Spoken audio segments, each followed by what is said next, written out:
সব জল্পনা কল্পনার অবসান। 2026 টি-20 বিশ্বকাপের চূড়ান্ত সূচি ঘোষণা করল আইসিসি। ভারতের 5টি এবং শ্রীলঙ্কার 3টি স্টেডিয়ামে গড়াবে আসরের 55টি ম্যাচ, যেখানে ফাইনালের জন্য বিবেচনায় রাখা হয়েছে দুই দেশের 2 স্টেডিয়াম। এদিকে বেশ প্রতিদ্বন্দ্বিতাপূর্ণ গ্রুপে জায়গা পেয়েছে লিটন দাসের বাংলাদেশ। বিশ্বকাপের মঞ্চে ইতালি, নেপালের পাশাপাশি সাবেক 2 বিশ্ব চ্যাম্পিয়নের মুখোমুখি হতে যাচ্ছেন টাইগাররা। ভারত শ্রীলঙ্কার মাটিতে অনুষ্ঠিত হতে যাওয়া এই টুর্নামেন্টেও একই গ্রুপে খেলবে 2 চিরপ্রতিদ্বন্দ্বী ভারত পাকিস্তান। 2026 টি-20 বিশ্বকাপে 20টি দল 4টি গ্রুপে ভাগ হয়ে খেলবে। এক নজরে 4টি গ্রুপের কোনটিতে কারা জায়গা পেলেন সেটাই দেখে নেওয়া যাক। মঙ্গলবার আনুষ্ঠানিকভাবে টি-20 বিশ্বকাপের চূড়ান্ত সূচি প্রকাশ করল আইসিসি। বাংলাদেশের সি গ্রুপে থাকছে প্রথমবারের মতো ক্রিকেট বিশ্বকাপে খেলতে আসা ইতালি।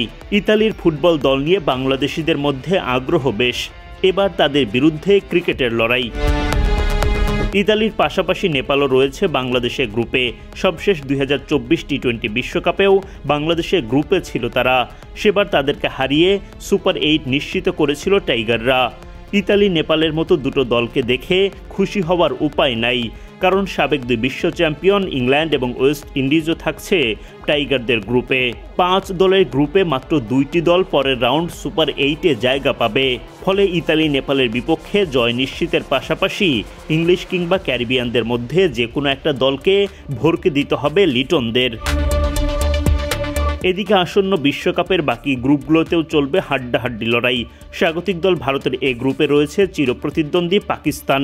তাদের সাথে ওই গ্রুপে আরও থাকছে তুলনামূলক সহজ 3 প্রতিপক্ষ নেদারল্যান্ডস, নামিবিয়া এবং যুক্তরাষ্ট্র। আরেক স্বাগতিক শ্রীলঙ্কার গ্রুপটা বেশ প্রতিদ্বন্দ্বিতাপূর্ণ হওয়ার সম্ভাবনা রয়েছে। লঙ্কানদের সাথে বি গ্রুপে থাকছে অস্ট্রেলিয়া, জিম্বাবুয়ে, আয়ারল্যান্ড এবং ওমান। অজিদের পাশাপাশি বাকি দল 3টিও শ্রীলঙ্কাকে ভরকে দেওয়ার সামর্থ্য রাখে। এদিকে আফগানিস্তান টি-20 ফরম্যাটের অন্যতম আলোচিত নাম, সবশেষ বিশ্বকাপে খেলেছিল সেমিফাইনালেও। তাদের ডি গ্রুপে এবার থাকছে দক্ষিণ আফ্রিকা, নিউজিল্যান্ড, সংযুক্ত আরব আমিরাত এবং কানাডা। আইসিসি টি-20 বিশ্বকাপ 2026 গড়াবে ভারত ও শ্রীলঙ্কার মাটিতে। ফেব্রুয়ারির 7 তারিখে শুরু হয়ে মার্চের 8 তারিখে ফাইনালের মধ্য দিয়ে টি-20-র এই জমজমাট আসর শেষ হবে। পাকিস্তান যদি ফাইনালে যেতে ব্যর্থ হয়, তবে 2026 টি-20 বিশ্বকাপের মেগা ফাইনাল অনুষ্ঠিত হবে ভারতের আহমেদাবাদে। অন্যথায় বিকল্প ভেন্যু শ্রীলঙ্কার কলম্বো।